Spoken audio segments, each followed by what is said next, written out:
You were born because two humans got bored and decided to run an experiment. A male leopard, a lioness, one shared enclosure, and someone watching from the other side of the fence, curious about what would crawl out. What crawled out was you. You are a Leopon, half leopard, half lion, and entirely the world's problem to deal with. You didn't ask to exist. You weren't born out of love or nature or some beautiful accident. You were made on purpose for one reason, so people would pay money to come stare at you. And honestly, that's just the beginning of your problems. Part 1. Birth. You shouldn't exist. You are born in a cage in Nishinomiya, Japan. The year is 1959. The zoo is called Hanshin Park. Your mother is a lioness. Large, golden, built for open grassland and group living. Your father is a leopard. Smaller, spotted, solitary. A creature that survives by staying invisible. In the wild, these two would never be in the same place voluntarily. A leopard actively avoids lions because a male lion can weigh almost 3 times as much as a male leopard. The leopard doesn't fight that battle, it just disappears. But in a zoo, nobody disappears. The humans put them together. And then you showed up. Here's why that was even possible. Both lions and leopards belong to a group called Panthera, the big cats. They're close enough on the family tree that a pregnancy between them can actually work.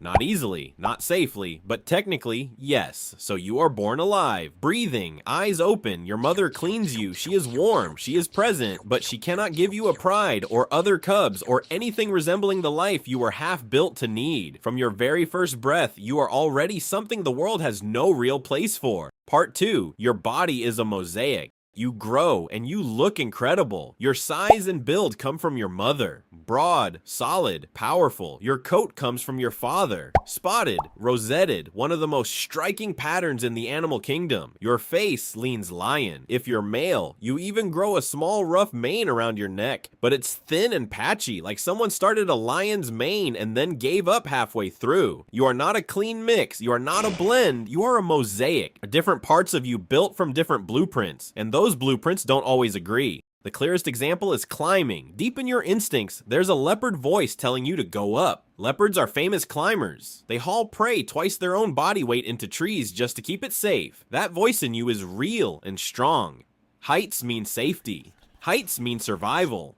Your father spent his whole life going up, so you go for the ledge. You start to climb, and then your body reminds you what else you are. You're too heavy. Not by a huge amount, just enough. The lion side of you added weight and muscle that your father never had. The instinct fires perfectly. The body can't deliver. You reach for something that belongs to half of you and find it just slightly out of range. A pure leopard doesn't feel this. Its instincts and its body are the same conversation. Part 3. Your brain is also at war. The physical stuff is rough, but the mental stuff might actually be worse. You grow up and start to develop instincts, and the problem is you develop 2 sets of them. Sets that were never designed to share the same brain. The lion side of you says, find your people. Lions are deeply social. They live in prides. They hunt together, raise cubs together, press their faces together in greeting. For a lion, isolation isn't just uncomfortable, it's dangerous. The group is survival. The leopard side of you says stay away from everyone. A leopard patrols its territory alone. Other leopards are competitors. Solitude isn't suffering for a leopard, it's the natural state. You feel both of these things, not on neatly separated days, sometimes in the same hour. A pull toward company, toward warmth, toward the comfort of another body nearby, then a pull toward distance, silence, needing no one. These 2 drives never really resolve. They just take turns, and it bleeds into how you hunt. Leopards stalk slowly, ambush precisely, drag kills into trees. Lions chase in groups across open ground, relying on teammates and coordination. You have inherited impulses from both systems and a body suited perfectly to neither. Too heavy to climb and hunt like a leopard. No pride to hunt like a lion. You figure something out. You survive. But every kill costs more effort than it should every single time. Part 4. The biology problem.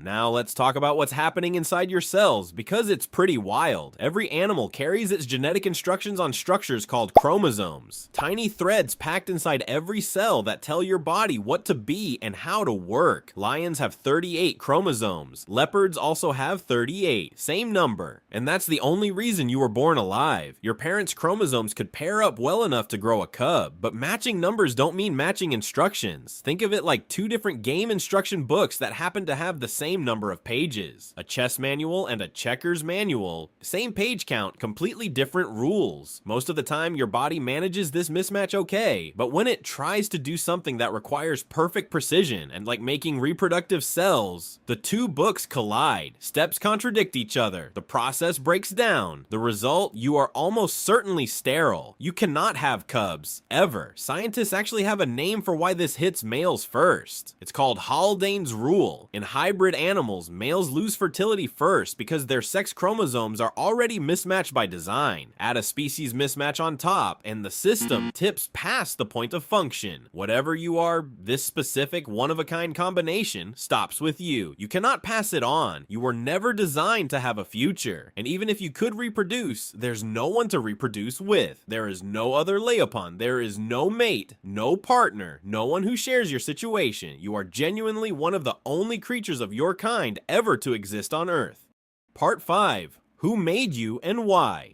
Here's the part that should make you angry. You did not happen naturally. Leopards don't seek out lions. Lions don't sneak off with leopards. This pairing only exists because humans put two animals in a space together and waited. The earliest recorded Leopon came from Kolhapur, India, around 1910. A skin sent to British zoologist Reginald Innes Pocock, who described it in a scientific paper in 1912. Captive, controlled, not nature choosing anything. The reason they did it? Novelty. Something rare enough to pull in visitors. Something people could point at and say, look how strange that is. There was no conservation goal. Conservation means protecting a wild population. You are not a species. You cannot reproduce. No wild Leopon population exists anywhere that needed saving. Creating you did nothing for lions on the savannah or leopards in the forest. It created one eye-catching, lonely animal in a cage. Today, animal welfare scientists broadly agree. Deliberately creating hybrids like you offers almost no scientific value and introduces serious welfare risks. The pregnancy is risky for the mother. Your long-term health is unpredictable. There is almost no medical data on Leopons, because almost no Leopons have ever existed. Any veterinarian treating you would be working without a map, guessing. You were created because someone was curious, and you are the one who has to live with that. Part 6. Life in the enclosure. You spend your entire life in captivity. You wake up in the same space every day. Same walls, same smells, same routine. To visitors, you are a photo opportunity. A weird cat with a good story for the signboard. Other animals around you, lions, leopards, various creatures, register you as something off. Not quite lion, not quite leopard. Something they don't have a category for. You are not a threat, not a rival, not a friend. You are just wrong in a way they can sense but can't explain. The lion part of you keeps reaching for connection. That instinct was built to find a pride, to press against other bodies, to belong to something. But there is no pride. There is no community of Leopons. There is no animal on Earth that looks at you and thinks, one of mine. The need doesn't fade with time. It just goes unanswered. Day after day, year after year, every movement carries a small reminder. Every instinct ends in a compromise. You are a body running two conflicting blueprints at the same time and trying to make that feel normal. You were born extraordinary. You were built from mismatch, and you spend your life caught between two instincts, two body types, two worlds, belonging fully to neither. Somewhere in Washington, D.C., the Smithsonian Archives hold a folder. It reads, Cat, Hybrid, Leopon, 1959. Photographs and reports. Hanshin Park Zoological Garden, Japan. Not widely published, not widely known. Most people will never know it exists. The last Leopon is reported to have died in 1985. Though even that date gets repeated more than it gets confirmed. What is certain is that the program ended. The animals lived out their time in their enclosures. No cubs, no continuation, no species left behind. The experiment ran its course, and when it ended, it didn't finish with a breakthrough, a discovery, or a single animal saved in the wild. It just stopped. You were never a future. You were a curiosity, and once the curiosity wore off, all that remained was a folder in an archive. And the quiet fact that something lived briefly in the space between two worlds and was never really at home in either one.